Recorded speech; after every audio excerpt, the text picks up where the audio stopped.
Hi, it's Michelle from Movement Lesson, the place that you come to help your child move better. Please join me now watching some Facebook Lives. What I do during my Facebook Live is I try to do a weekly video review. If you join my group, Movement Lesson for Parents and Practitioners, in that group you get to submit your videos and I review them to start guiding you on where you can go to help your child with their movements, with their visions, combinations thereof. So please subscribe so you can be in the loop to get all of my videos. And let's start with Facebook Live. Thanks. Hi guys, sorry I'm late. I'm jumping in, so I'm ahead of these guys. And I'm going to be jumping around on the table. So, sorry, when I start a live, can you flip the camera? Right, so we have to undo it? You can just continue. But I mean, can you flip the camera once it's live? Because you'll have to hold it when I go around. Okay. Oh wait. Okay, there we go. Hi guys. How are you? Whoops. Betsy's gonna drop something in a minute. We have a lot of kids, so we're doing a back-to-back double feature Facebook Live. So we were supposed to start about 7 minutes ago, so we're gonna do a half hour. Regroup, redo the board, and then because I think we have like 20 videos we've got to go through. I apologize for not being here last week, but we did segment 2 and segment 4. For those of you that are jumping in, that are in the training, please let them know how you're seeing these videos versus what they're doing as a new parent, let's say. So Movement Lesson has a lot to offer, right? If you have no idea what Movement Lesson's about, we're here to help you create milestones, resolve milestone issues, and work on initiating movements, right? That's our main priority. Once we go into, and that's when you're new, you're not sure if something's wrong, or you're newly diagnosed. Once you're newly diagnosed, now we do have a diagnosis, but we're still looking for the best movements that your baby can make, your child can make. That's our main goal. We're not here when we do these reviews to find fault. We're here to see what's going on. My talent is seeing where the glitches are. So I don't necessarily go off, oh, I have a CP kiddo and this is where I'm going to stand with it. I work with the positioning and how your child is using movement or not using movement, depending on how you look at it. I'm a glass kind of full kind of girl. Some people are the glass half empty. So, and that's where we're going. So, like I said, we have a lot.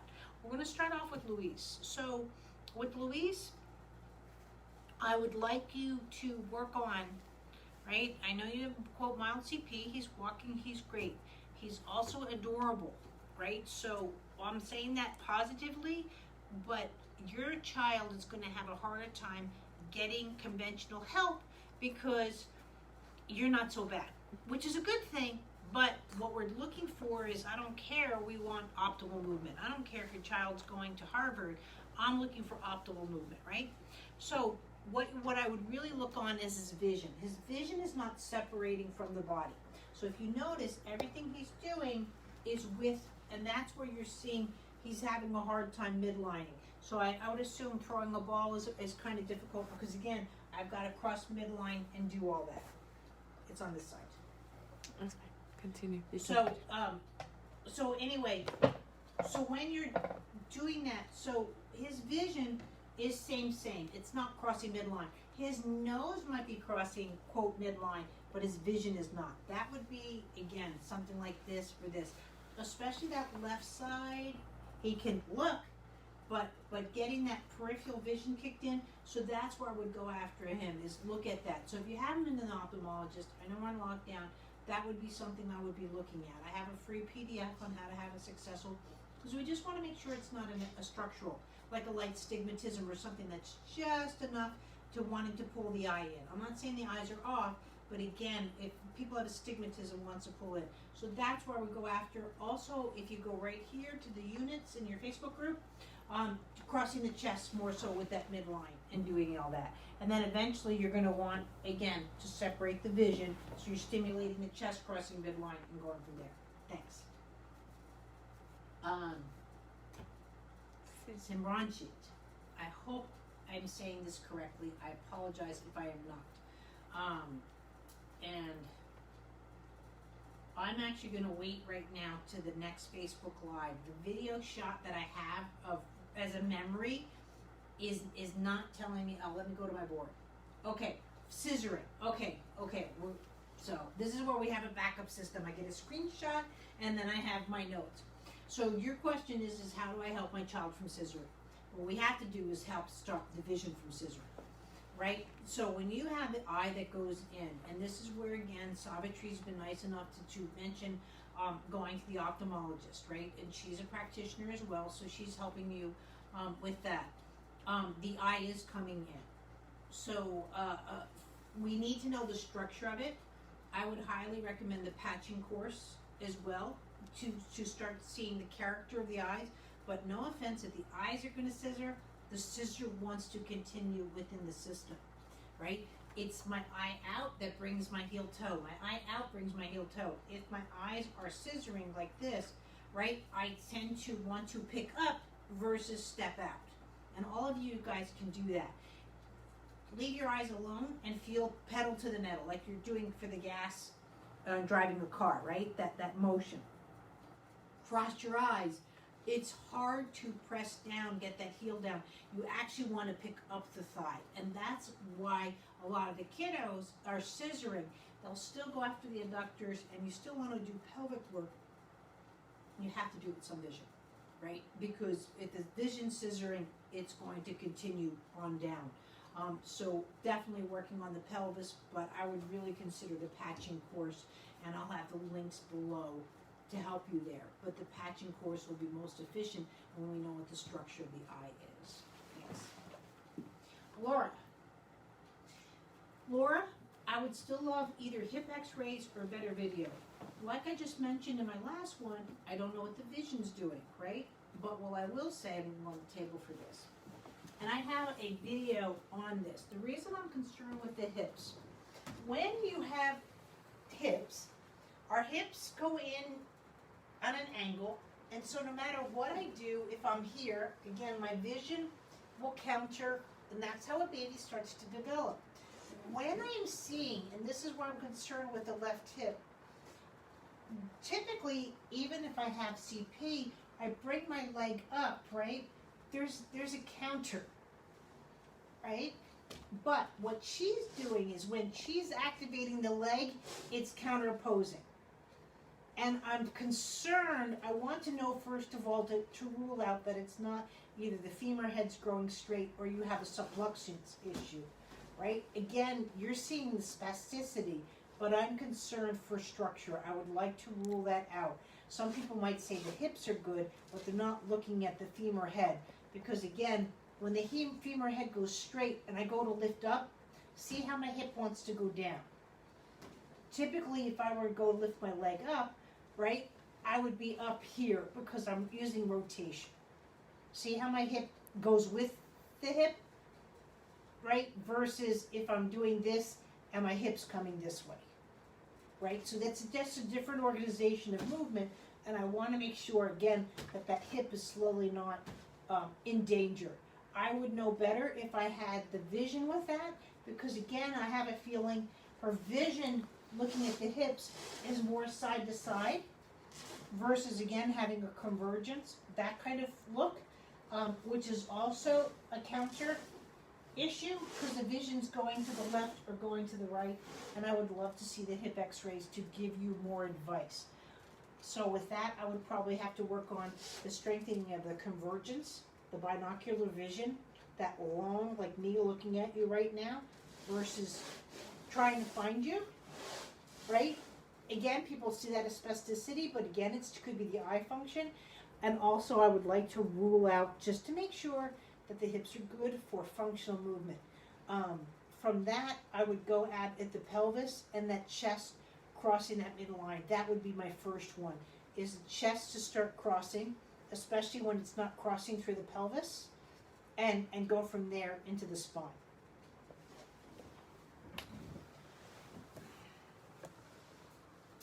Krista, this is where I'm probably going to do almost like the boot camp in a sense, a starter course, and please, I'm not going to have it done by Friday. It's not my first priority, but it's something that's coming into play because I have so many clients here not only with SMA, but muscular dystrophy.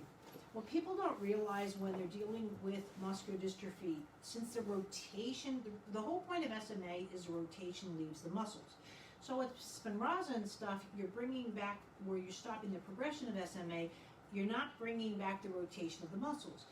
So then the muscles have to start rotating, and then the body needs to start rotating. So this is where you've got to attack. But what happens is, with the way that you organize, or they organize most movements of SMA, because they don't have that momentum, they need balance, and the SMA kiddos tend to balance with their heads. So when you're touching, it is very natural for an SMA kiddo to really want to push back. It's more indicative of a muscular dystrophy. But as you can see, when, let's say if I were to reach out and touch you, right, I would come like this, right? But there's a tipping point, because SMA kiddos fall. Or MD, they'll go to a certain point and they just collapse. Now, as they get better with balance, not strength, balance and rotation, that's what's going to get you functional movement. Strength, they'll never be strong enough, right? It's like me trying to lift up. My son can do this, lift up and put their feet straight. Right now, I'm never going to be strong enough for that. Balance and rotation. Those are the keys for the kind of movement you're looking for. So when he goes to reach for something, as you know, the head goes so far, and now the head's starting to balance, and the head's using that. And then now for me to sit up, when I'm in this position, it's very difficult for me to use my pelvis to get up. So I literally will toss my head and kind of grow and settle.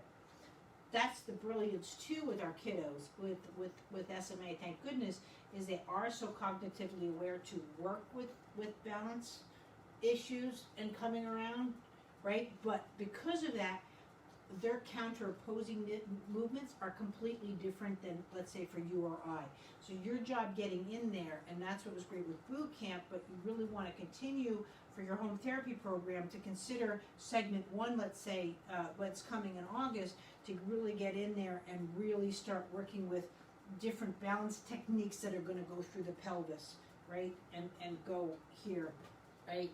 With the movements, these kind of movements with the shoulders coming up and over. That's not arm strength. Arm strength's only going to get you to here. You want that weight transfer, and that's where I'd be working. But what you're seeing is great, but we want to continue it. Nikki, you're coming to see me. You can work on stuff. This, I'm going to need you. There's a couple of things that are going on. Obviously, the vision. You might want to set up an appointment with my Dr. Cassidy if you don't have a good vision going on. But your little lovely lady there has a very long torso in proportion to her head. So typically, if I was here with my head, my vision and line up with the ears. When I have microcephaly, my head starts to, so see where my eyes are at? They're above my ears, right? And so proportion is different, and now on top of that, I have an eye coming in. So when I'm trying to move, especially with a long torso, right? First of all, I can't see my body. I can't use my body. So my counter tends to be more here, right? I have a couple of kiddos today that I have to review like that. So if I'm here, I can see my hands. Wow, I can see my feet. And I can go this way with my movements, right? And move around like that. But when I'm here, do you see what I have to, even if I did this, I still can't see my feet. I now have to bring my feet way over here, or my hands way over here, and I don't have the skills for that. I really would like for you on this one, either my head and swallow or my head and vision course would be great to work on a lot of crane to get her balance more appropriate in her head, at least that she can feel like she's got a larger skull. And then spinal movements, because again, she has a nice long torso. That's just genetics. Someone in your family is a nice lean person. And so again, when I'm here rolling over, see where I have to go? And people think that that's the CP, right? Whereas if I was here, see the difference where I can go? And that's where proportions will, or the way you're structured, will change your movements, not just what you've gone through. And that's what I'll be working on, but you certainly can start. That would be great. Now we have Jennifer. Very similar. I'm going to get back on the table for this. Now Jennifer, similar to what I just said for Nikki. Now again, if the proportions are different, however, with your daughter, first of all, I can tell you she has a higher than normal palate. You also have a microcephaly, and so vision. So what happens here when you have a high palate? It doesn't take much, but my eyes, if you look at my proportions, I have an eye, and I have an eye in between, and then I have an eye, right? When there's the high palate and microcephaly, there's a tendency proportionally of pushing up just enough, and so watch me. So here I am looking at you, right? And now I'm going to pretend I have a high palate and a smaller head. And this is where I'm a little weird, that I can move my bones. So I'm here. So right here, do you see how where I have a high palate? First of all, it's hard to talk, but my eyes start to spread apart just a little bit. So this is here, and now I'm going to go back here. Right? Do you see the difference? So now with that, I'm going to need you again. Similar to what I was just saying for Nikki, so you can watch that again. But when my eyes are wider apart, and again, look at where the proportions are. With the small head, my eyes want to go above the ears, right? You really, ideally, we want the eyes in proportion to where the ears are. Because with this, I can look, and I can look, I can roll, and I can start to see my body or realize there's something down there. But when I come to here, first of all, I can't see my body anymore, and my swallow is different, especially due to the high palate. You want to keep an eye on her too, that the adenoids or tonsils don't get enlarged, because that'll bother her. What might look like reflux really can be almost a sinus issue, so you have to watch that. And you're going to get to a point, but see here, and so if I want to do something, do you see where my arms go? This is where my arms are countering my hands. This is a very difficult move, right? I either have to put myself in a stationary position, right? Or I'm going to go here. Especially, I can learn to roll like this, but again, look where my vision's at. And so everything that she's doing is going to be vision-based, but I can't see my feet. I'm so far away from that. So again, I have a really nice, there's two courses that I have. I have a head and vision course, or I have the head with swallowing and speech. And they would be really good courses to start off with, just to balance her out, and that she can start having more of a lower quadrant vision and getting the eyes to start to work together. But if you haven't been to an ophthalmologist as well, just to make sure that the convergence is there and that the eyes aren't just a little bit strained going apart. Thanks.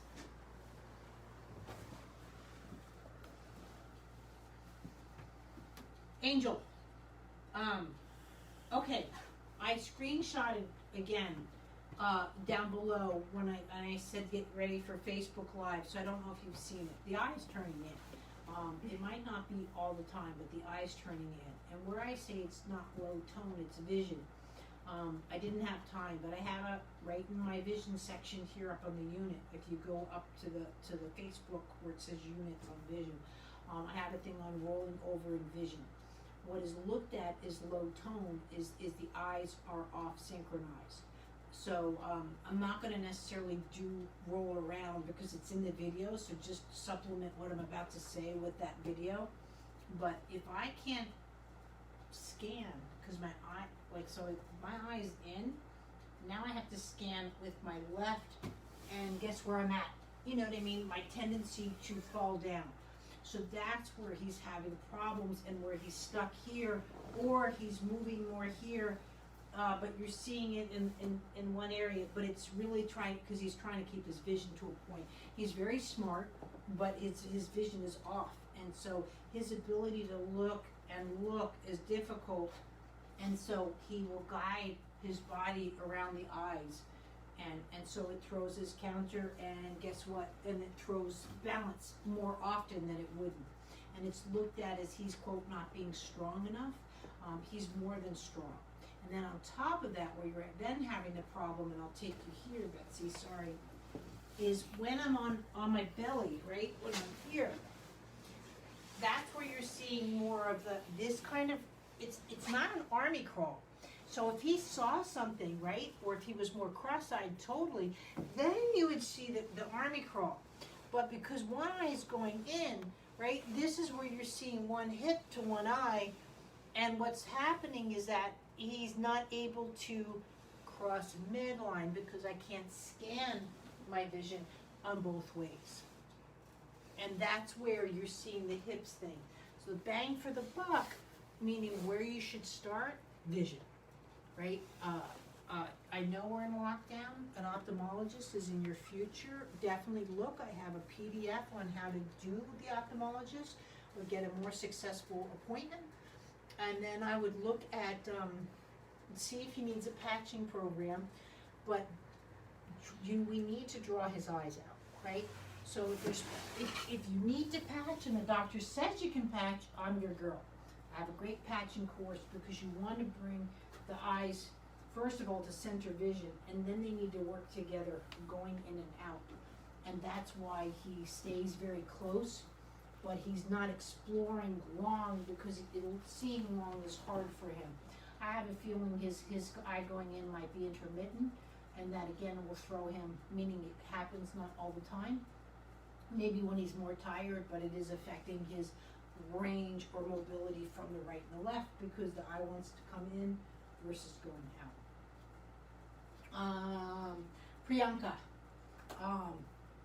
gosh, great kids. You have your hands full. Savitri was nice. I think Savitri was nice. I'm trying to look at the comments now. Where I'm saying with the weak vision, and I spelt it wrong. So, but what I'm talking about is the lack of convergence. I think that was really where we need to look at. So I need to know where the structure of the vision is, meaning is their eye structurally okay? Do they need glasses? But if you look, even though they have great skills, what I'm seeing is this. So notice when they're both boys are doing something, right? So watch my eyes versus again now if I had convergence. See how my eyes can look at my fingers and then look at the camera, right? Boys aren't doing that. So again, it's more of, and what happens? My mouth, my jaw drops, all the things that you're looking to, quote, correct, but my eyes aren't coming together. So my mouth isn't coming together, my hands aren't coming together. That's why you're seeing the one or the one, but not the coming together, the crossing midline. And then you see that then really in the pelvis. So we need to strengthen the vision first, right? That ability. And honestly, if I just did something like this and something like this, you should see the eyes converge. Now I think that would definitely be too advanced. They'll look, but there's a difference between looking and convergence, right? And you want that. Now please, because I say convergence, this would be hard on them. To sit there and do this and this would be very difficult. They're not used to objects coming in because they don't bring things in their hands and bring it to their mouth, and come back again. I would really start again getting their central vision and them to converge on an object versus, convergence going in and out like that. And I really think, and again, and then see how when I do that, if I converge then I start working on the chest crossing midline and then that spine crossing midline. But since the eyes really have a weak midline, that's where you need to work on and have them checked out to make sure structurally they're okay. Arena. Okay, I know your concern is the right arm. I have a concern. I would like to know if this was a pretty rough birth on you or forced. What I'm saying is a little bit on the advanced side, and I would like to possibly, if we can, work on this via a Skype if that's something that you can put together. I'm a little bit concerned about the jaw being out of, now I've seen this happen where again, the child's being birthed and the doctor has this tendency. The arm might be a little bit again of a torticollis, but if you look, and I'm just gonna mimic, especially how hard she falls off the thigh and the jaw is just dropped. That dropped jaw is just not normal. I have a feeling that this is where you need to start working on, because the jaw is just shifted. Either just from here, it is more advanced work, because what I mean by that shift, and you could get away with it with the cranial sacral possibly, but the problem is when you do with cranial sacral, they don't work with functional movement. I think she's got a jam with the mandible, the occipital lobe, again, more force. And then that jam of the jaw has hit the atlas. What the job is, the first bone of the spine, the atlas, is to counter. So if I do this and this like this, right? If I didn't have that atlas, then my spine would do this and my spine would do this, right? There's no counter, right? This is where anatomy is so bad, because they look at it like the head's on top of a spine. What happens is I'm here so I can keep my vision straight, right? And move my pelvis, or I can keep my pelvis straight and move my vision, because the atlas separates that. But the way it's here, it's jamming the atlas, and from that jam, I believe that's why the arm's going straight. So I totally concur that you have your hands full, with meaning about the diagnosis and such, and we're in quarantine. So I really, like I said, this is a bit more advanced.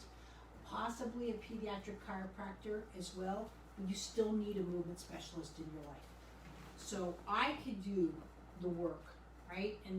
But like I said, this is something where I would look after, is to see if someone can check it within C1-ish, Atlas C1 to C3-ish area, structurally, and or within the jaw, and that would be with someone in your area. Thanks. Jewel. Last one. Now this is our last one, guys, and then I'm going to take a little bit of a half-hour break. We're going to clear the board and put on the second round. I would really work with the spine, with the pelvis. One thing with your child, the vision is right now the best thing that is going on, and I don't mean it like that's the only thing that's good, but what I want to say with that is I'm a kid. I want attention. I want to do things, right? Now, vision is the best thing, more so than my hand. I'm just going to keep my eyes in place to keep my body in place to keep my eyes in place, right? What I'm talking about here with the countering, if I were to do all of this, see, my vision should counter with my body, but due to circumstances, that has not initiated. So I want you to go after, again, that spine, the spine, even though I'm touching my sternum, the spine and that rotation within the spine and that pelvis, right? But when I want you to do that, I want you to be doing that with vision, right? And all of that, just to start to connect. Now, right now, my eyes, you might want like dangle and get the eye-hand coordination. I think that would be too much. You want to get something visually and then touch the hands with the object. So the brain thinks, ooh, I see it and I can touch it, right? Eventually, this is what we're after, is that midline within the vision, but also with the vision, that pelvis with the vision, anything. And you could use the app when she's playing and doing all that, but that's where I would go after. And I really have some nice, just basic baby videos that I would start with, but really concentrate on the spine and the pelvis. And I'll put the links in below. Okay, we'll go to the second round. Okay, so guys, it's a timeout for movement lesson. We're gonna just regroup, wipe the board, and we will start again. So it is 3:05, so 3:30. we'll be back here at 3:30, and we'll see you then. See you in a bit.